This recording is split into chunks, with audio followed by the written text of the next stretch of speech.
I am so excited to bring you my friend Scott today. We are going to talk about happiness. Is it possible to find it? Why is it so hard to find it? And does Scott have some answers that are going to help you? Oh, and there is my YouTube thing talking to us. Interesting. Okay, and can you hear me? You can hear me. I can hear you, Jen. Good evening. Good evening. It is so good to have you here. Do you want to tell everybody a little bit about who you are and the incredible things that you've done? Because you've done some incredible things. Well, that's very kind of you to say. Thank you very much. Yeah, and good evening to everybody out there.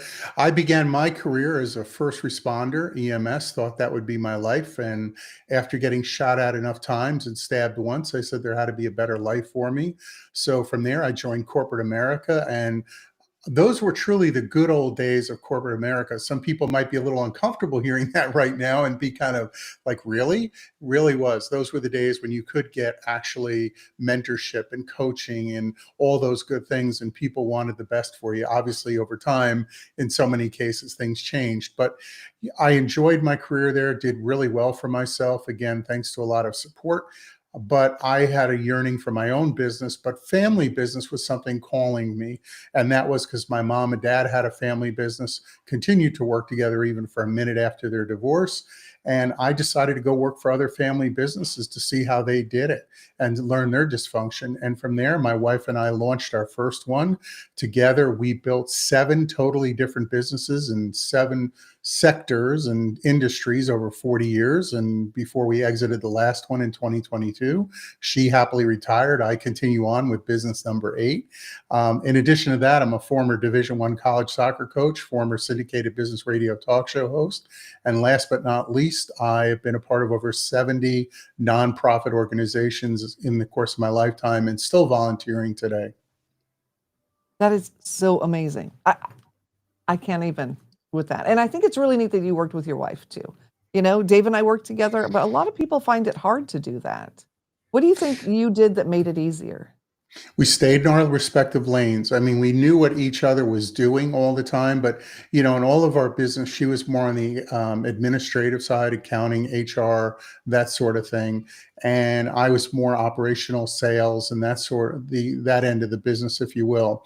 And I think because I never questioned her on any decision she was making, nor did she of mine, we discussed all the big things all the time.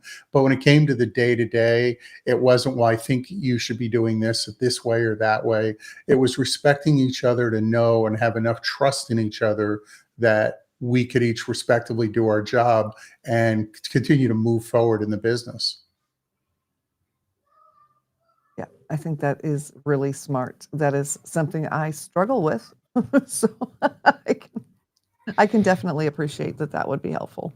Oh, we had our moments too. Listen, you don't build 7 different businesses and not have moments, right? But it's always remembering why you did it. It's sort of like the marriage itself, but why did you do it? What do you want to really maximize from it? And how do you really want to leave your legacy behind you? So I think that's what always kept us rooted too. Yeah. I think that, the legacy is something that I think a lot of people don't realize until they hit an older age, you know, but it's important. It's really important. Well, I've always believed that you leave it better than you found it, and you always try and leave something for someone else that they can learn from, whether it's your mistakes or your successes. Keep it real, be honest. And, people talk about my success, and I always tell them, that's great. Give me 10 minutes, I'll brag. Give me an hour, I'll tell you about all the missteps, miscues, and how many times I made mistakes or tripped over my own shoelaces thinking I was doing the right thing. So, again, comes down to being real and helping others climb that ladder that they want to climb as well. And what role, when you first started out, when you were learning everything, it's kind of a painful time sometimes, unless things just happen to take off perfectly well, which, as we both know, we were going to talk about happiness today. Did you feel happy during that time? I would tell you that I don't want to push anyone's products, but I'll just, I had aspirin on my desktop. I had stomach stomach remedies. I had it all on my desktop. So happy, I think happy in the sense of carving out a future, but day to day it was tough. I mean, I left a very high. You firstly, let me back up a little bit. I went to my boss and I said, "Look, I'm going to give you my notice because I'm starting a business." And he said, "Tell me about the business." And I did. And he said, "Is this something that, at least for now, you could do nights and weekends and holidays?" I said, "I could." And he said, "Good, do that because I don't want to lose you." He said, "If you have to do something during the daytime, our work hours, and it doesn't conflict with us anyway, just take a vacation." Well, back then we called it vacation days. Now it's called PTO.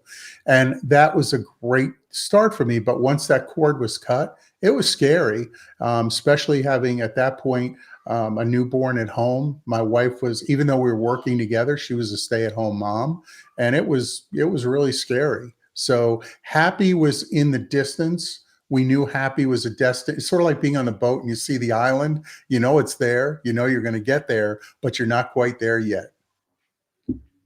Yeah, I think, it's it's definitely a journey, getting there, isn't it? I don't Yeah. know. And I think, for me personally, I think I've met a lot of younger people in the last year that it really blow my mind with their ideas and the way they do things and how they look at life, that I think I wish I would have done that when I was younger, because I think, for me, I've had a lot of stress with a lot of things, probably didn't need as much stress as I put on them. I don't know about you. Well, I kind of look at stress, when you hear the word stress, it's very negative, right? It's something that makes you think, oh my gosh, my blood pressure, my sleep, my this and that. But there is a positive side to stress. And I think people forget that sometimes. It can be a great motivator. And if it's the right stress, and if you can channel that into something that's productive, it can also fuel your growth and fuel your ideas. And, it's just a question of when you get bogged down in the, oh my gosh, what are we going to do tomorrow type of thing. That's where people, I think, tend to get really tripped up. Yeah. Yeah. I think yeah, like the small little details, right? Did you ever read, oh, what was it? Tyranny of the Urgent Mm-mm, I have back in the not. day? Oh, because it was a book about, we have things that are important, and often we don't do the important things because we have the urgent things, and they're really not important. They just seem to be urgent. And that's where a lot of the stress comes from. My wife reminded me of something recently. We in our businesses, one of the things that the we would say to each other on Friday after a long, tough week was, "Well, no one died this week."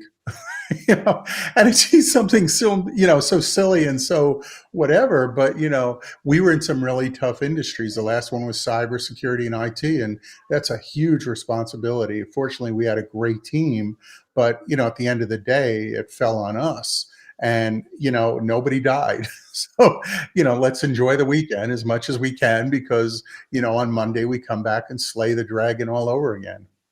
There you go. And I have to say hi. My nieces are here. Hi, nieces. Mwah! I love you guys so much. And whoever is with the nieces, I love you too. And everybody else, thank you for joining us.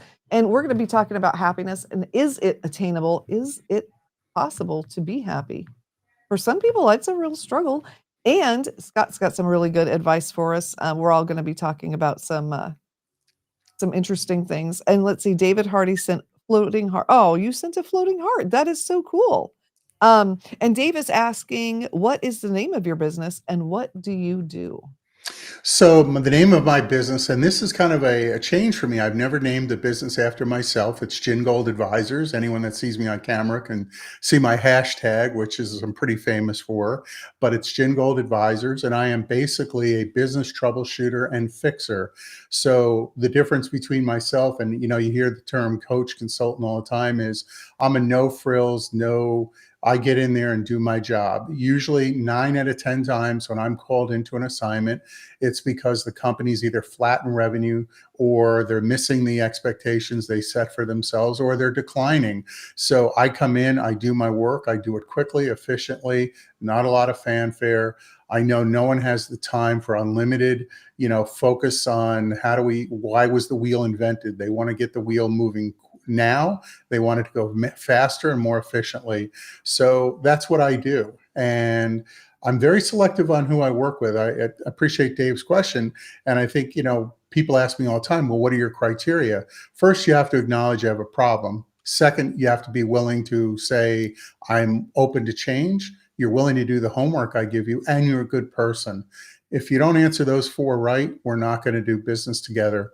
So those are really important steps for me. And I am really proud that, since I started this, everyone I've worked with has had a better outcome from it.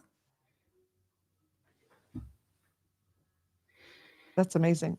And you just went quiet on my end. I don't know if you can hear me. I can hear you loud and clear. Oh, there we now you're back. Okay. I'm back. And I want to say hi to Zanime. I have missed you. Zanime is here. And thank you for saying this is a great topic. This topic was Scott's idea, I have to say. I actually wrote a book, well, not a book, a journal on happiness, because I think it's a really important thing. A lot of people want to be happy, and they say they want to be happy, but a lot of people don't even know what that means to themselves, right?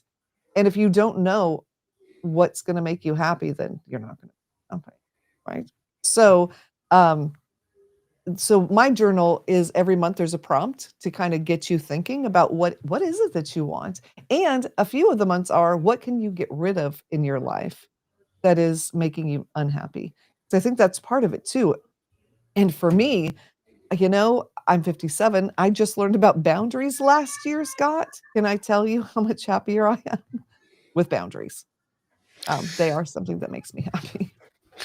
I think one of the things that leads to happiness too is pick your fights wisely. I never ever, it seems, write on Facebook, but I wrote a post on X and on Facebook the day before Thanksgiving because I kind of knew what was coming. I knew the day after Thanksgiving there would be countless social media posts about it was terrible. We fought about politics and this and that. And, I wrote a story, and I'll just abbreviate to say this. I want you to look carefully around that table and decide who you want to fight with. Because statistically speaking, there's a good chance that somebody won't be there next year, not because they're invited, but because natural causes or an accident claimed them from this earth. So really pick, what you fight about. This summer, I had the pleasure to MC my mother-in-law's 85th birthday, about 70, 80 people there. And one of the things that when it came to my portion of talking about after I shared stories from others was my mother-in-law and I could not agree on politics, on anything, I'm sure. We never talk about politics, though. We talk about what binds us, which is family. And I think if more people did that, that's a partial ingredient to happiness too. Pick your fights wisely. You will be in a much better place. Everyone wants to argue about, politics, among other things, and that's just an endless loop. Not going to get you anywhere. Agreed. Yeah, we do. We have an agreement in our family because we have 7 children. 5 of them are adults. 2 of them are teenagers. There's a lot of different opinions. So we don't have the conversations where we know it's going to be divisive. There's no point. And I got really good advice when I had the younger ones, when they were all younger at home, which was, would you rather be right or would you rather be in a relationship? Which is basically what you're saying, right? Well, it's, How worth is it? How worth it is it to yeah, really dig it? I couldn't agree more, Jen. And I would also add, do you want to be sitting alone at your table next year? Because that's a good way to end up being alone, is when you alienate everyone that feels like, well, I'm going to come into who wants to walk into a battleground? Nobody does, and by avoiding those type of things, again, I have a couple of friends that we couldn't disagree more on politics, but we talk about it and we do have a respectful discourse. And sometimes they can convince me on certain things, vice versa, they can convince me. But these 2 gentlemen and I, we always end the conversation by saying, I love you. And though I don't live in Pennsylvania anymore, so I don't see them the way I once did, so we can't hug. But, we remind each other that we still love and respect each other, even though we disagree on these things. And personally, and it sounds like you are the same way, I like having friends that have different opinions than me. I know that's not popular right now because people unfriend on social and stop talking to people and whatever. But for me, it helps. It may not change my mind to have a good conversation about something, but I can at least understand where somebody else is coming from if we have those conversations, even if they're hard conversations. Like you said, not arguing though, just kind of, sharing our opinions. But I have learned a lot of things from being willing to have those open talks with somebody, about things that they were completely on a side that I never had understood. I had a girl, we homeschool, and we were going to this beach group, and, this girl at the group said she would never be friends with somebody who thought the way I did about something, not knowing I did, and I said, "Well, I think we need to talk," and we went and sat on the beach, and the kids played for, like, 2 hours, and when we left, she said, "You're the only person in the world who thinks the way you do that I could talk to." And it felt so good, because I didn't change her mind and she didn't change my mind, but we left understanding in a way that we never had before, which, I think if more people would sit and listen, Well, right? exactly right. And going to the happiness part of that, think of it this way: pick your friends wisely. And if they have emotional intelligence and you have emotional intelligence, what can go wrong? Again, you have to be willing to be vulnerable, but also just have emotional intelligence to know, I can disagree with this person and still be friends. That's just the way it is. And too many people make too much out of the small things in life. And golly, there's just life is too short for that. I remind people all the time. And, as somebody that's, almost died a couple times in his life, I can tell you, you just never know when that bell's going to ring. So think about your fights very carefully if you want to lead a happier life. Yeah, I couldn't agree more. I think, and there's something about having that health warning in some way or the other that I think makes every day so much more precious, that, we see things in a different way, I think, than a lot of people do. Um, because yeah, we've had the opportunity to think, "Oh my goodness, what if today was my last day?" Right? What would Mm. I do? And I think if everybody lived that way, not in a depressing way, not sad or in fear of something, but excited that today is the day that I get to do things, right? And I have the opportunity. I'm working on with my with one of my teenagers is, I have to do this thing again. And I'm like, no, no, no, I get to do this thing again, right? And I get to learn how to do this and make it better because you have to do it anyway. Why spend your life drudging through the thing? I'll tell you a quick story on that line. I had the privilege and honor to give a speech recently, and it was talking about the intersection of entrepreneurship and community involvement and giving back. And it was basically raising money for a local food bank and community farm to give people decent quality food that might not otherwise have it. And part of the story we talked about my career starting in a business was this time of year, it was common for me to have 3 jobs. The day job, as I mentioned, my boss was very generous, but whatever money didn't go for our mortgage or bills went into the business. But holiday time came, I needed to make extra money. I had a third job, usually nights and weekends, midnights to be specific. And in that speech, I had the privilege of having 3 jobs. And I had somebody come up to me afterward and question me about it. And I said, a lot of people physically can't work one job.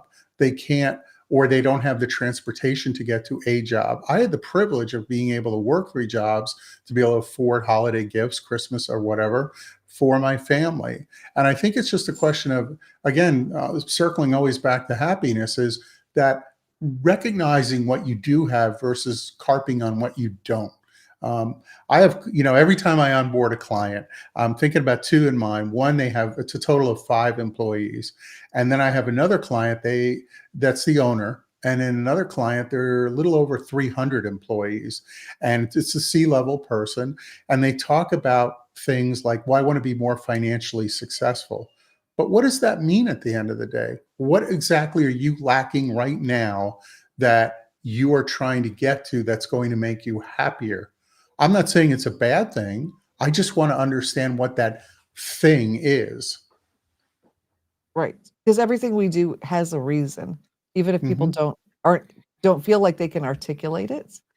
And yeah, I think that's, the people that I've known throughout my life, it doesn't matter what stage, once they start making money, they seem to want there's always more, which is good, right? Goals are good, but I think like there's a certain point at which when is it enough? I don't, you know, Mhm. and being content with where you are. We were talking about that earlier. That I think that is for me. That's part of happiness. Is it's not that elated like it's my birthday and I'm opening presents happiness, like when you were a kid. For me, it's more, just being satisfied and being content with where I am right now. We live at the beach in a very modest home, not on the beach, 3 blocks. But, and I could think, oh my gosh, we don't have a house on the water and da da da da da. But why? I mean, we still live in paradise, and we can still really enjoy living in a house that is, just a regular modest house. I don't know, to me, it's easier to feel happy when I stop, I don't know, yearning for what everybody else has and just decide I'm happy here. My son is very generous. He's fortunately and thank God very successful in business. And years, once that started happening, he'd say, "Dad, what can I get you for your birthday or Father's Day?" And my answer was always the same: time. If you can afford to go with me to a ball game, I'm not talking about. He's actually taking me out. My birthday's coming up. We're going out as a family to an NBA game. But I'm talking about. We used to live near a minor league baseball stadium in Allentown, Pennsylvania, and I'd say, if you can afford to spend a day with me, I don't mean in money, because tickets are obviously minor league, not expensive, just the time, because that's something I can't buy more of. I can buy another pair of shoes. I can buy another shirt. I can buy another this or that. I can't buy more time. Time going by is lost forever. So, it took a minute for him to embrace that because, again, he's a very generous person. But again, this weekend we're going to an NBA game, which he got the tickets for. I'm very grateful. And time, that's part of my happiness. Absolutely, and especially time with our children. I feel like, sometimes the adult children, maybe until they have children, I don't know, understand how precious that is as a parent of adult children, but it is so precious to me when I get to do that. I've got a daughter that lives in Germany, and I don't get to see her very often, but when I do, oh my goodness, it just makes me so very happy just to be in Yeah. her presence. Yeah, I think I don't know that, if you're a young, when I say young parent, you have young children. I'm not sure you fully get it until all of a sudden your kid goes out the door with their friends or their, whatever, their crew, if you will. And then all of a sudden you're sitting there and you're like, "Hey, what just happened here? 5 minutes ago, we were all together. Now all of a sudden life's changed," or they go off to college or whatever. So, again, that time thing really resonates with me very heavily. Yeah. Absolutely. And I was very fortunate when I had the first 4 at home. And I was going to this group and there was these women, it was all older women, and it was really good because they would tell me what it was like for them. And this one woman, I was exhausted because I wasn't sleeping and I had all the things going on at home. And she said, "But you know where your kids are and you get to give them a kiss every night before they go to bed." And she said, "My son calls me if I'm lucky once a month." And I went home and I thought, "Oh my goodness, I can't imagine not talking to my kids, more than once a month." And I think it was the best thing somebody could have said, um, because I could really learn to appreciate those moments of diapers and, whatever you had going on all over the place. Um, and find the joy in those things. I think you know this, but right now my 3-year-old granddaughter is with us. Our son and daughter-in-law away are on business. They're back tomorrow night. And I will, anytime I can get her, we can get her. I will never ever let a client down, never. But anything else is pretty much up for grab. Like it's going to be rescheduled. But if I make a commitment to whether it's a client or an interview or something like this, I will, of course, fulfill that and do it. But anything else is up for grab because I realize like she's 3 years old. She's not going to be three forever in a day. So I embrace these moments, and it is, again, it's what makes you happy and makes you feel like, this is my purpose in life. Yeah, which is amazing, isn't it? I don't know, because we don't have grandkids. And I got to see your granddaughter today, and it was just so beautiful to see her with you. I don't know, I can't imagine. Although right now my children don't want children, and I am all about not pushing them to have children if they don't want them. I know some people are like, "We just need the but I don't know. It would be nice to have grandchildren, but only when they're ready and they want that. Well, another quick story about that is when my mother was alive and my son was dating his then girlfriend, now wife, she would ask the question, "When are they getting married?" "Mom, none of my business." "Sure as heck, none of yours." And when they did get married, it was, "When they gonna have kids?" "Mom, none of my business." "Sure as heck, none of yours." I believe that all too many times people are pushed, or if you will, or feel pressured into marriage or having kids, and we didn't want to be that way with them. If it was meant to be, it was meant to be, and we never asked questions. We figured we were just going to have a grand dog. So when they moved to Florida before the pandemic, and we used to come down here every 6 weeks, even during the pandemic, for long weekends. And we decided to build a someday house here. And it's funny how life works sometimes, because halfway through we found out we're going to be grandparents. And my wife looked at me lovingly like, "Nice knowing you. I'll be in Florida if you need me." Not really. It just felt that way. Yeah. And, I was commuting every week to back to Pennsylvania from Florida. And it got to be old after 4 months, every Friday, Sunday on a plane. And I sold the business, and we sold the business. And I came here full time probably about 11 days before she was born. And I have no regrets over that.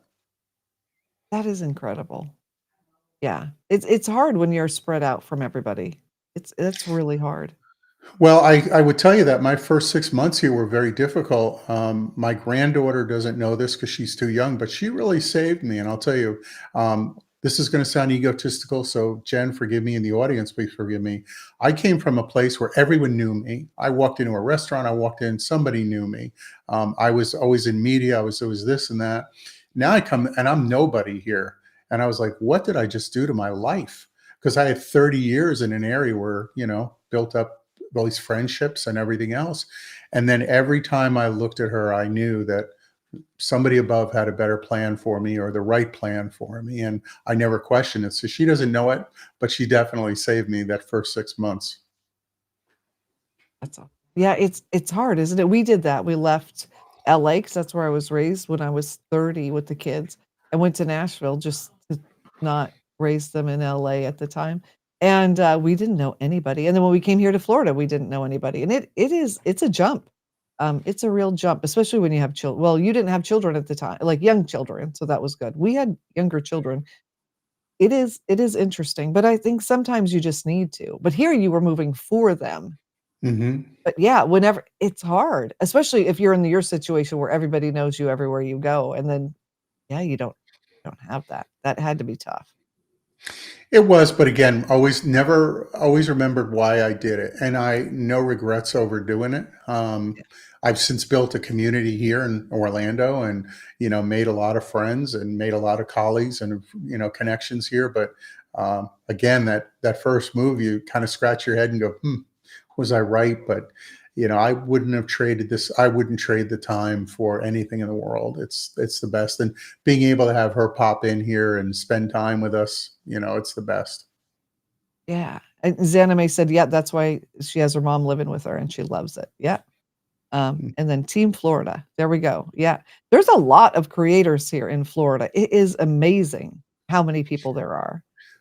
Well, I learned a lesson about Central Florida and Orlando specifically. I didn't realize what an impact the area has on the tech sector. I mean, we think obviously of, the rockets, right? Whether it's, Blue Origin, it doesn't matter, right? It's the Space Coast, if you will, is huge. But there's so many other things. I became involved with different organizations here, like Tech Startup Weekend Orlando, which is all tech related, and other groups like that. And it's an amazing infrastructure of technology startups here and existing companies here in Central Florida. Yeah, that is interesting because we live on the Space Coast, so we're surrounded by all of that, and it's such a beautiful thing. I don't know, to have the opportunity to be somewhere so incredible, and Orlando is too. There's so much opportunity there, which I had never realized when I was in well, but until I got to Florida, really. Yeah. I don't know. It tends to be kind of a joke, because of the whole Florida man thing, but there are a lot of good things here about Florida. Well, everyone thinks of we're in my area of it's just one big theme park. And yeah, obviously that draws the attention in the headlines, but the reality of it is there is a huge business culture here and a huge tech sector. And what makes it a little bit different is, where I was in Pennsylvania, people live there forever and a day. Here, because it is so transformative, you went LA to Nashville to Florida, New Jersey to Pennsylvania to Florida. And, there's so many people like us who have relocated here that are bringing these opportunities and bringing tech and bringing new businesses here, that it's a definite change and it's a good change. Absolutely. Yeah. Yeah. What do you like to do? What do you like to do to relax? And I if you're think the watching, tell us what you like to do too. We need ideas here. I need ideas. You know, I got so speaking of the parks, we got Florida residents obviously get a discount on the park. So my wife has access to my calendar. As I say, she retired. I tried twice, got bored out of my mind. Retirement's not my thing. But she'll look on my calendar, and if I have nothing going on an afternoon, we'll just run over to Universal or Disney or whatever, just walk around, not necessarily ride the rides or anything. We'll just walk around. Just enjoying getting our steps in and just having fun doing that. That's something that we really enjoy doing. There's a lot of culture down at the Dr. Phillips Center, so we'll see shows down in Dr. Phillips. That is a real town, by the way, if you're not in Florida. So there's the Dr. Phillips Performing Arts Center. We will go there. Obviously, like to get to Magic games. Also, we have two professional soccer teams here, men and women's teams. Women did really good last year, won the championship. So we'd like to get to soccer. My wife and I are both pretty avid sports fans. So we do that. And actually, we're getting minor league soccer over in Winter Garden, I guess, next year. So I'm sure we'll be doing that. And just, I think more than anything, just spending time with each other, going for walks and stuff. Nothing crazy. We do go on vacation. I'm not a big vacation guy, although my family has planned two vacations for me in December. So looking forward to that. So that's pretty much what I do to chill out and relax. So, what about you guys in the chat? I take care of plants and watch documentaries. There we go. I love it. And oh, Dave's reminding everybody there's free parking after 6 p.m. at Universal in Orlando. So yeah, because I think it's like $35 or something without it, unless you have it part of your pass. So yeah. What else do you do for those of you watching? The Jags are going to be playing at Camping World Stadium next year. Oh, really? Is that Interesting. official? I knew it was on the table. It was either that or I think UF. I wasn't sure if it was official, but I count on seeing me there. So if you're going, let me know.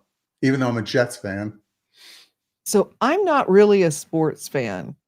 That's an understatement. But I'll tell you oh my goodness, the best game I ever went to was a German football game. I went back in the fall. In the fall? No, in May. I was there. I was in Germany in May with my daughter. Oh my gosh, we went to a K-Town football game. And over there, they have a scoreboard, and that's all the lights they have. They don't have the flashy lights. They don't have the big speakers with the music and everything. They have the announcer, but it's the fans. The fans have songs and they have cheers and they have all these things and they have scarves and they like hold them up, and it is the most beautiful and incredible thing you've ever seen. They do also have a chain link cage for the opposing team to keep them safe, because apparently it might not be safe, although they don't have fights because they have walking up to this particular town, it's a mile walk uphill to get to the game, and they have like these like kind of like SWAT team vans with police officers and like tactical gear going all the way up. And I asked her if there have been problems, and she said no, they've never had a problem because they're ready. And I thought that was pretty brilliant. But I don't know, there was just something beautiful about the fans being the ones creating the excitement. It was just, I don't know. Have you ever been to a game like that? Yeah, actually, as I mentioned, I was a former Division I college soccer coach. Here in the US, we call it soccer. Everywhere else, it's called football, F-U-T-B-O-L, football. So it's a different experience. And that fan base, for those not familiar, I mean, if you think the NFL fans or NBA fans or hockey fans are pretty ravenous and supportive of their teams, you're right. But you ain't seen nothing until you've seen Europe, especially European soccer, but soccer in general, football in general in other countries. You're absolutely right, Jen. It is a ravenous, loyal, dedicated group that lives and dies with its club, and it's what it's called, a club. Some people call it a team, but it's a club. I mean, there are teams too, but yeah, it's something to behold, especially if you're in the UK. So many countries, the UK is a great example where you go to something like that, or Germany, or Spain, or Portugal, or Italy. It's something that everyone should experience at least once. And it is something that, you don't even have to understand the game just to really appreciate what's going on. Because to your point, Jen, that whole culture, that whole unified experience, it's like it's addictive. You can't help but be sucked into it. Oh, no. I mean, I would have gone every day that I was there. And yeah, it was really neat because they have passes and they go with friends and like you said, it's addictive, but I don't know. I'm not just a big fan of all of the things that we do at our sporting events with the super loud music and the lights, and I don't know. That doesn't really appeal to me. So it made me really happy. If we had things like that, I would absolutely go more of. Well, again, you have two soccer teams in Orlando. I know that's a little bit of a drive for you, but same with Miami, of course, too. But there's it's not the same as what you see overseas or in other countries in general. But we do have it here. It's just a little bit modified. Yeah. Yeah, I like watching it. I think that's my favorite sport to watch anyway, because it keeps you going, you know? I like baseball when my own kids are playing baseball and softball, it's great, or the World Series. Um, but other than that, for me, yeah, When um, I coached, before I was Division I, I coached youth sports soccer, and we get a lot of the kids who played football because I can't speak to Florida or anywhere else, but in Pennsylvania, and don't quote me, but I think in youth the kids only had to play like 6 plays in a game, and you've got young kids that are like 8, 9, 10 years old. All they want to do is run. So many of them would come over to soccer because you're running. I mean, you're just running all the time, and parents liked it because the kids would burn out the energy, right? Burn it off, at least for a yeah. moment. So, yeah. Oh my gosh, I love coaching. So I coached youth softball and soccer, and, it's so much fun. Oh my goodness, it was so much fun from the time that, um yeah, my middle son was 4, I think, which is a ridiculous age to put a kid in a soccer uniform. Um, but it's just funny, if if nothing else, you Listen, know? my son started when he was at four at the YMCA. I was humiliated into coaching. I knew nothing. It came to me and I said, I know nothing about soccer. And they were like, yeah, but we don't have anyone else. So I got licensed in soccer. I learned the game, blah, blah, blah.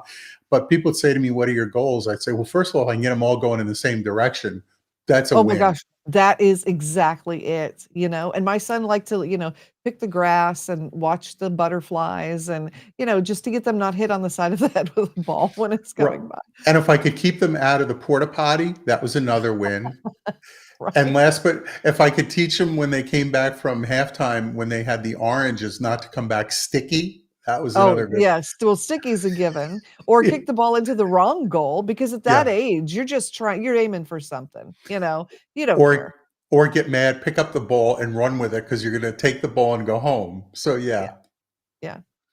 Yeah, and then we hit the ages of, 10 and 11 where the parents are like, "I spend more on coaching for my 10-year-old than I do for my mortgage payment," and I'm like, "Well, those are choices that you're making.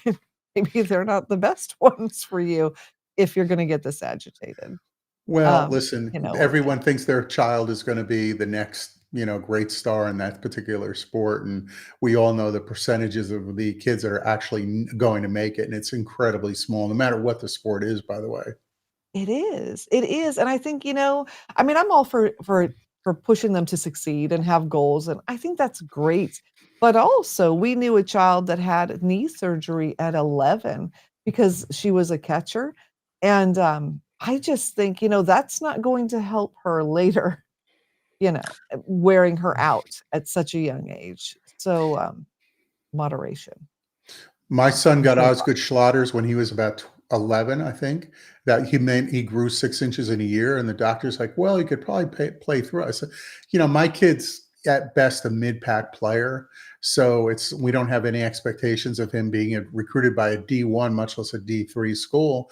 So if this is going to be pain for him, it's not worth it to us. And it wasn't like he was saying, "Oh no, I want to keep playing." He was like, Right. "Yeah, I don't need to do this." I'm like, we're fine with that. Just do something else. Doesn't have to be sports. Could be art, could be piano, which he did. No, it's fine. Right. But just having something, which leads back to happiness, right? Is Yep. is having something in your life that brings you joy. And it's different for every person, but that one thing, because I know as a young mom, I was like, "I don't need anything for myself. I don't need anything for myself. My whole life is taking care of other people."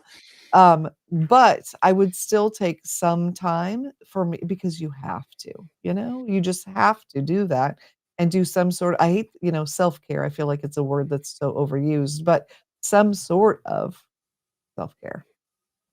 Well, this is the time of year of gift giving season, and this is a time of year I'm always reminded every husband loves or significant other, let's put it that way, when their partner says, "Don't get me anything."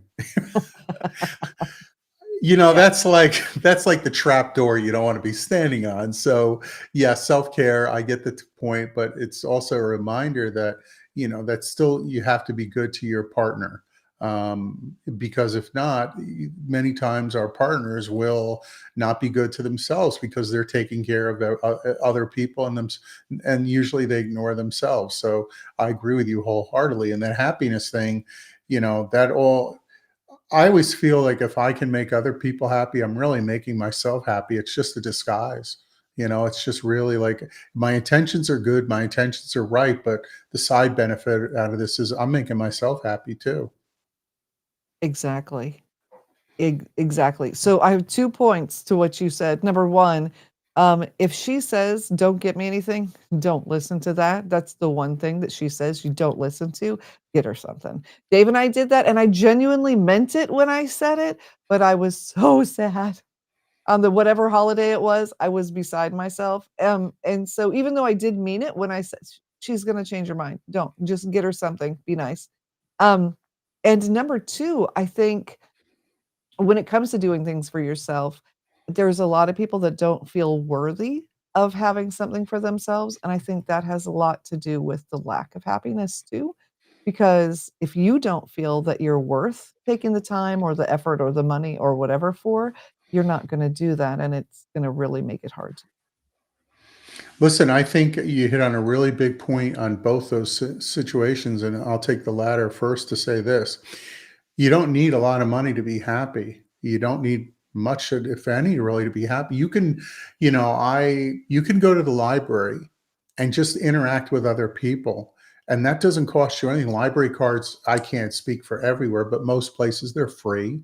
And you can just go to the library and hang out. You don't have to go to some fancy coffee shop that's $5 for a cup of coffee. Go to the library, bring your own coffee, bring your own water, bring whatever. And that's something you can do that's simple and will bring you some joy and happiness. I love it. We love the library. We are definitely library people. This is a time of year where I feel bad I can't speak to Florida, but in Pennsylvania, we would go to the nursing homes and we would wrap gifts. I mean, they had gifts for the residents and my wife and son specifically. And when I when I could, I would go too. We'd wrap gifts, or we would just go and hang out with people for an hour. We didn't know anybody there, but it was just. And you say, well, how's that going to make me happy? Trust me, when you're making somebody else smile, you can't help but smile too. I mean, none of this is really complicated. We and all of us, myself included, we tend to overcomplicate a lot of things in life, and that's just happiness happens to be one of them. And Zanime is saying spend time with dogs. She has 3, which I think, yeah, animals absolutely can really make you feel good. I definitely miss So having a dog. I really would love to have a dog, but it's not the time. So, at this point in my life, it wouldn't be fair to the dog. But yeah, we've always had dogs, and dogs are incredible. Dogs know when you're sad, they know when you're happy, they know your emotions probably better than you do sometimes. And they know everything about you and love you anyway. So, there is a Yeah, beauty in that. they got one over Santa. Right? Yeah, there's no naughty list. Yeah. They see That's you when you're sleeping. Never mind, I won't go there. Oh my goodness. Yeah. All right. So those of you in the audience, I appreciate you, Zanime. And then we have all these emojis, and the emojis have been fascinating to watch. I have to tell you, I've never seen so many emojis in my life. And yeah, so thank you for keeping that going. I really appreciate that. Um, yeah, that's interesting. I know we have more people here. If you guys want to, join in the conversation, let us know what makes you happy. What kind of things do you do that make you feel good? And he was talking about doing things for other people, and I can tell you, there have been times in my life that were kind of rough, and there was a lot that I wanted that I couldn't do financially or whatever. And I always found that whatever I wanted, if I did that same thing for someone else, it made me feel so good because I knew how good it would feel to get that thing. So even though I wasn't get knowing that someone else was, I don't there's a beauty in that. And I know that may seem counterproductive to some people, but it really does. I think when you especially well, I mean, I think in any phase, no matter how much money you have, but especially when you don't have a lot, you feel like you can't give a lot in material things. Getting back to your time statement, giving people time and whatever it is that they need, meeting them where they are at with something involving time is huge. And when you see how happy they are, it's going to make you feel really good. I'll offer a tip, and I do this every holiday, and maybe, your audience will think about doing this too. So I'll give you an example with Thanksgiving just behind us. Um, Leading up to Thanksgiving, I made a list of people that I know that were either going to be alone, that I couldn't invite because they're out of state, that people were going to be alone, recently suffered a loss. I have two friends that recently lost their spouses due to death, and others like that, if you will. And I just called them, didn't text, I didn't email.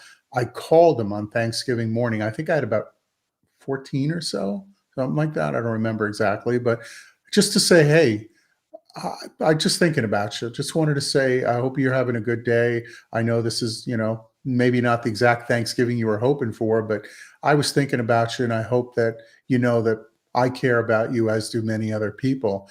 And people that have not been on my list before are always taken aback at first, but they always appreciate it. And inevitably, I think I got a couple of texts later like, you don't know what that meant to me that you reached out. I don't say that to impress upon anybody about me, more to impress upon you. That's something, to Jen's point. It didn't cost me anything other than time and phone calls. Phone call doesn't cost you anything on a cell phone these days. um, Reach out and stealing a line from AT&T, reach out and touch someone. We have holidays coming up now. Just reach out and touch somebody. Make a list of those people that are just not in a good place for whatever reason, and you will have a big impression on them, and ultimately a big happiness quotient for you too. Absolutely. And if there's somebody that is struggling with something, you don't know. I mean, that may be the day when they absolutely needed to hear from somebody. And we had our podcast awards this past March, and 50 people. We had 50 over 50, and I called each one of them to tell them that they won. And I did not realize the time that was going to take. And no one answers the call because they didn't know my phone number, so that it took days. But can I tell you the joy that I got to hear, and when I told them, it was so much better than sending an email, because they would have responded like, "Hey, that's great," or whatever, and I would have got 50 responses that were exactly the same. But to hear people's voices, I don't know, it was so good. I didn't expect for myself to get a benefit out of that, but I think it was one of the best things, and people don't call each other anymore.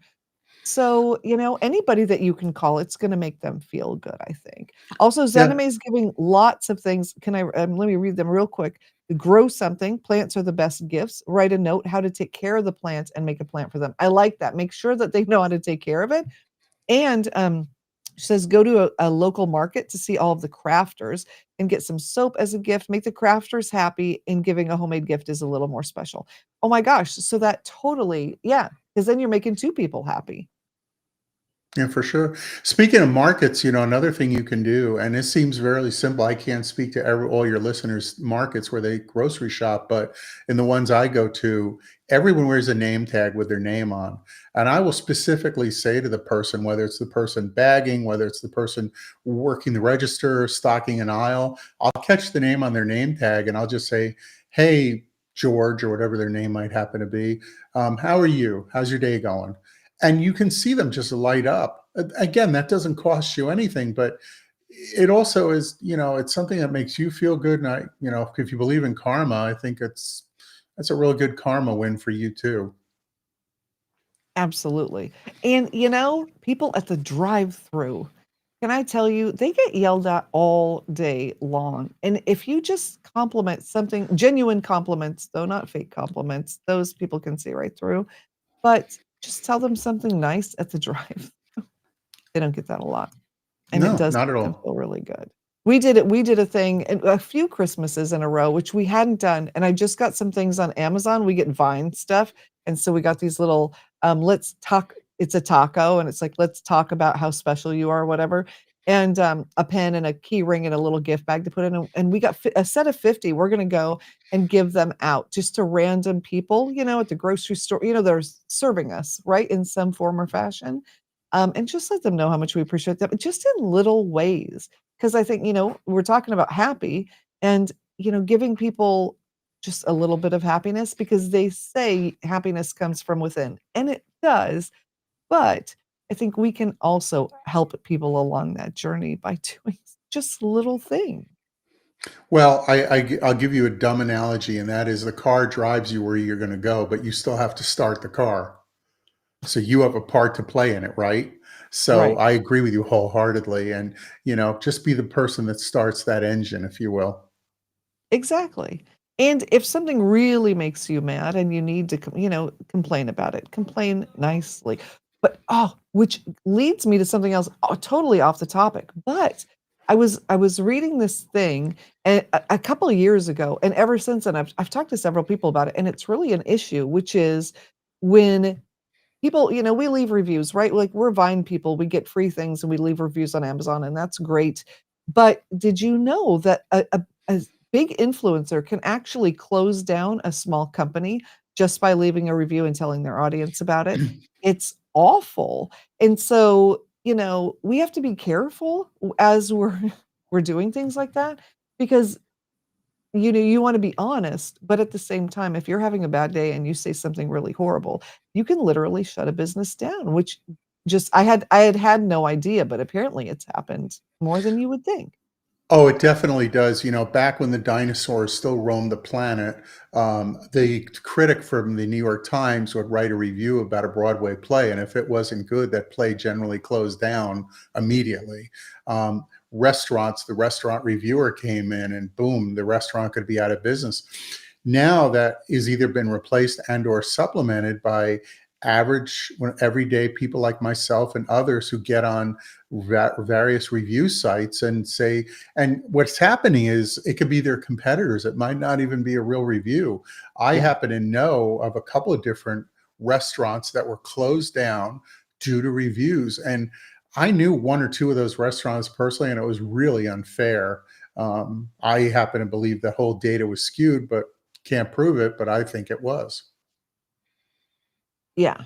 Yeah, I think it's really well, did you know that there are companies that people can pay to make reviews, like a lot of doctors do that, and they get all these fake reviews, and if you look and you read them, you can start to tell, you can see a pattern, but, yeah, review it's a whole there's a whole that's a whole episode right there that we could go into reviewing things, but just be if you can't be nice, be honest and just stay kind, I think would be the thing, you know? Or if you have a problem, talk to the person that is working there themselves.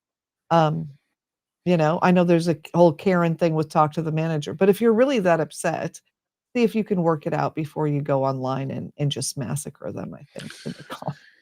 Yeah, I mean, just be to your point, Jen, and well said, just be human, just be kind. How would you want to be treated? I see cases of it all the time. And, I will call people out and say, what if that was your sister, your daughter, your niece, or your husband, or your boyfriend, or your nephew, or your son? How would you want them treated like that? I don't think so. No. So again, just be human, just be kind, just be nice. And to your point, Jen, there's a right way and a wrong way to handle things. Well, yeah, and, you know, you might have got, like, a different kind of burger than you wanted or chicken instead of fish or whatever the thing is, but really those people are working very, very hard to do the things, you know, at any restaurant. It's a lot of stress and really, really, I mean, unless it's like an allergen situation, it is not going to kill you. Just let them know politely that, you know, there's been an accidental mistake. And we all have bad days, myself included. We all have a bad day where we're just not on our game, where just something's off. And again, I tie that back to just be human, just be kind, just be nice. Yeah, because I mean, you don't know what somebody's been through that day, Yeah. um, you know, so yeah, you just don't know. Also, Sean, oh, Sean's here. Hey, Sean, it's good to see you. Won't eat at restaurants after working as a dishwasher because they saw things that gross them out so bad. I can only imagine what you saw. I don't think I want to know. Well, dining out at restaurants, is really more of a social thing than a food thing. I mean, sure, if you're going to go to a Michelin star restaurant, right, you're going for a specific thing, but most people, myself included, don't regularly dine at Michelin star restaurants. So it's more of a social thing. You're meeting other people there.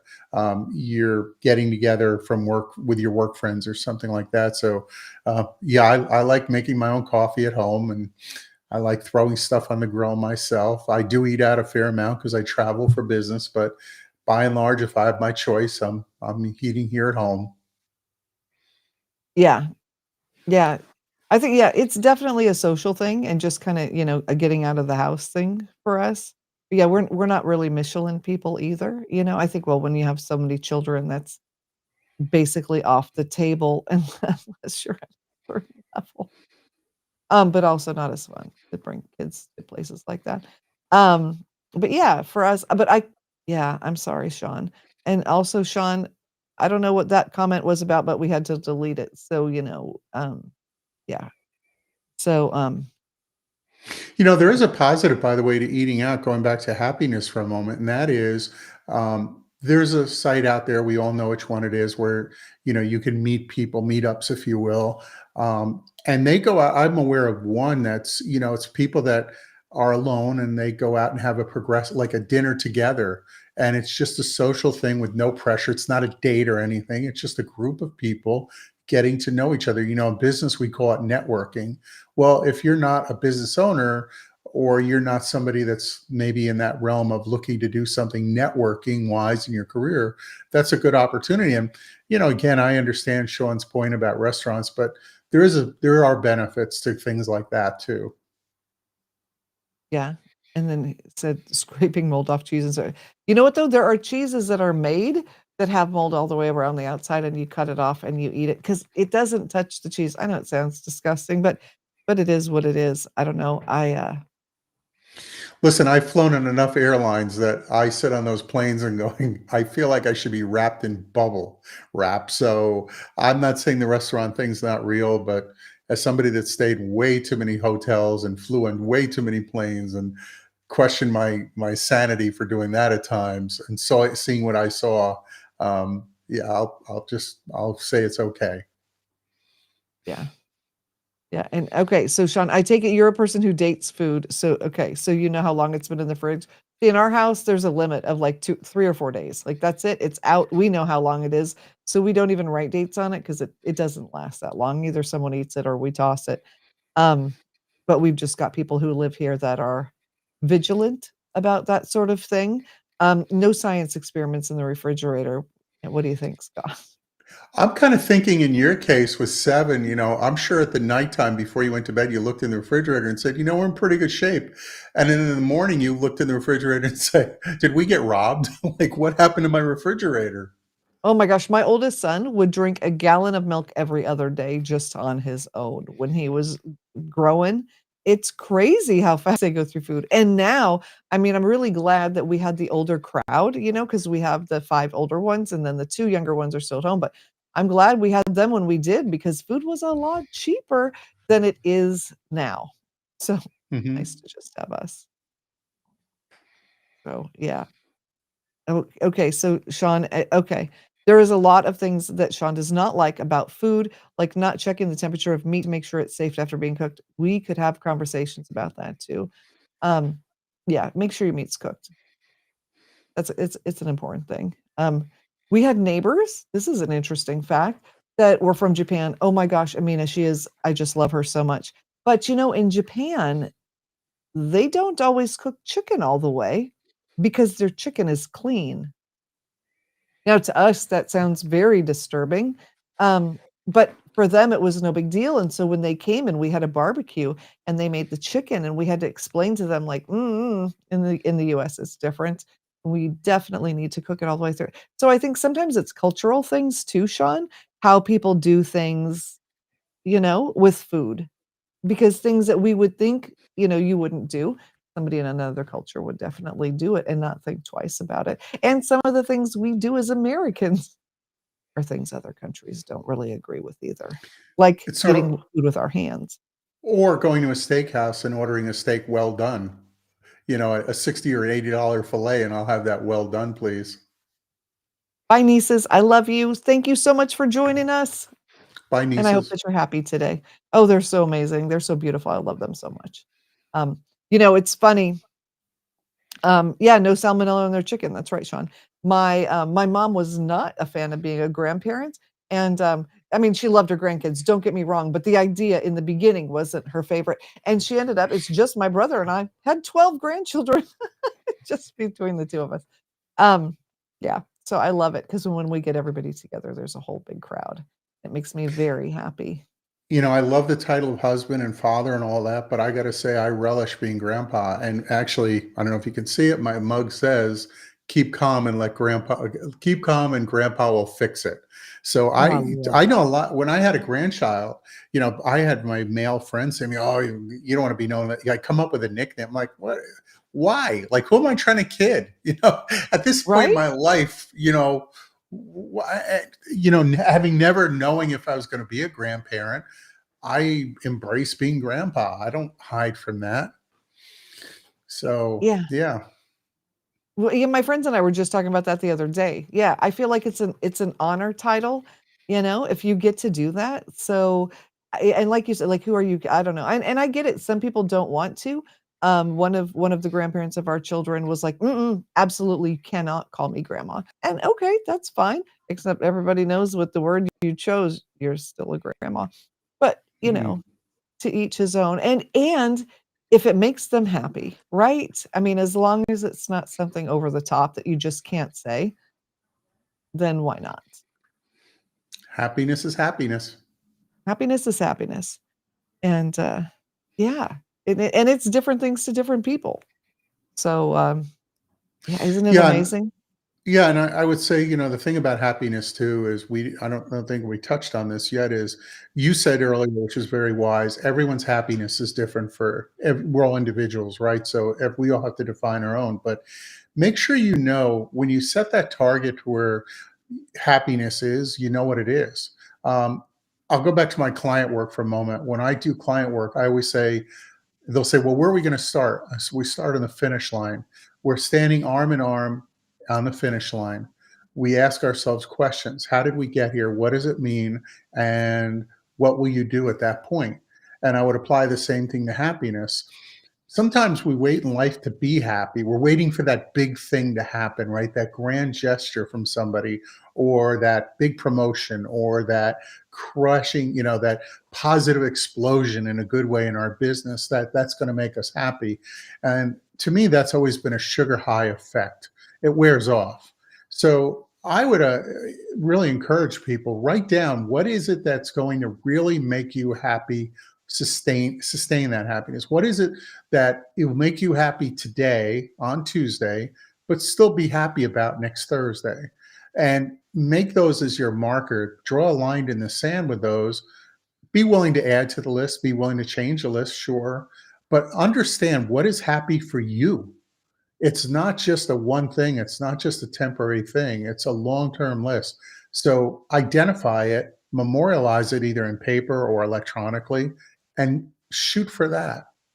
And you don't have to share it with anybody. It's your happiness. Right, exactly. I agree. 100%. Because if you don't define what's gonna make you happy, you just say, "I want to be happy," without having any idea what that is, you're not gonna hit the target because there's no target to hit. So, yeah. Also, before we go, because I know it's after 10 and you gotta go get back to that granddaughter or your wife or whatever. Oh, Dynamite, it's good to listen to you, and we will or thanks you for being here and sharing all the things. We appreciate you, and I will see you soon. But I wanted to talk to you because I'm talking to mostly women, but also it's been really interesting to talk to men about labels because I think one of the things that makes us unhappy is what other people they put on us, right? Like maybe you're the responsible one or the funny one, and maybe you don't want to be that anymore, or the different things that people do that make us feel a certain way about ourselves that people don't realize they can change. And so I was going to ask you, what label would you give yourself, like who you are today? I would say the label I give myself is the person that is focused on keeping his family balanced, that is trying to always see the forest through the trees, give more than he takes, and also know his limitations on what he can and can't do, either intellectually, physically, mentally, whatever, and contributing in a way that makes a difference where he can. I'm not here to please anyone. I'm not here to hurt anyone, but I'm not responsible, as you said earlier, for someone else's happiness. I am here to be a positive influence, whether it's for my clients, whether it's for my family, my friends. I'm here to be a positive influence. So, understanding my role in life and being comfortable with it, not having anyone label me. If anyone's going to label me, it's going to be me. Okay, I love that, and that leads right into my second question, which is, what advice would you give to people who are carrying these things that other people have put on them, these labels of whatever it is? How would you encourage them to let those go? Because there's a lot of people that are stuck with things that people have been telling them for years or decades that they're really struggling with. Well, first of all, I there's a line I use quite frequently. I feel your pain, I just can't reach. So think about that too. So if you're carrying somebody else's issues, you've got to understand that you're not being cruel and you're not being inhumane if you say to that person, I want to help you and support you, but you know what? I'm not your water boy. You need to carry your own water. I'm here to support and help you, but that's not my job. And if this relationship is based on that, maybe this relationship is not mutually beneficial anymore. And that's hard for people to accept. I walked away from many people who just didn't understand that. Again, I will always give more than I expect to receive or much less take, but you're not responsible for carrying other people's water. I like that. And and something else that I heard, what I thought it was really great, because people talk about validation all the time, is that you are not a parking meter, you don't need to be validated. Yeah. So, Listen, you can decide what you wanna do, and no one else does have to validate it. You can just decide to do it. How cool is that? yeah, and listen, I'm not a mechanic. I can't fix anybody. I can make their business better. I can make their outlook brighter, but I can't fix people. No one can fix people other than people willing to fix themselves. Yes, with help, of course, but I'm not a mechanic. Yeah. No, no, and we can give them we can share our tools with them, absolutely, but, yeah, you have to be willing to do the work on yourself. But sometimes that's hard because, yeah, people think that they can just go to somebody and they're gonna give them the answers. Some people do claim to be able to fix you. but, I would be very careful with those. Well, if any people want somebody to fix them, I also have a bridge that I could sell them to that I'd be more than happy to talk to anyone in your audience about. There you go, and Sean, do unto others the way you want them to do to you. That is yeah, if the whole world lived like that, imagine how happy we'd be. Yeah. But, well, I wanna thank you. It's been over an hour, so we're gonna get going, but you have been absolutely incredible, and everyone in the audience, you guys have been contributing and talking, and I so appreciate you. And Scott, I would love to have you come back on and share with us another time because this has been amazing. It would be my honor and privilege, Jen. I really enjoyed our conversation. So thank you for the opportunity and thank you for giving me this forum. It means the world to me. Thank you. Thank you. It's fantastic. All right. Well, thanks everybody. I love you guys. Mwah! You're amazing. We will be back. I will be back on Thursday with something brand new to absolutely freak out the algorithm, but that's okay. And if you haven't heard the new song, you got to listen to Creator's Love Song, guys. You got to listen and then put in the comments where you found the twist because there's a twist. I'm not just going to post a regular love song. You got to know that I would never do that just by itself. It's good. It's good. I'm not saying my part in it is good, but it tells a story. So check it out, share it with your friends, and I'll see you Thursday. And thanks again.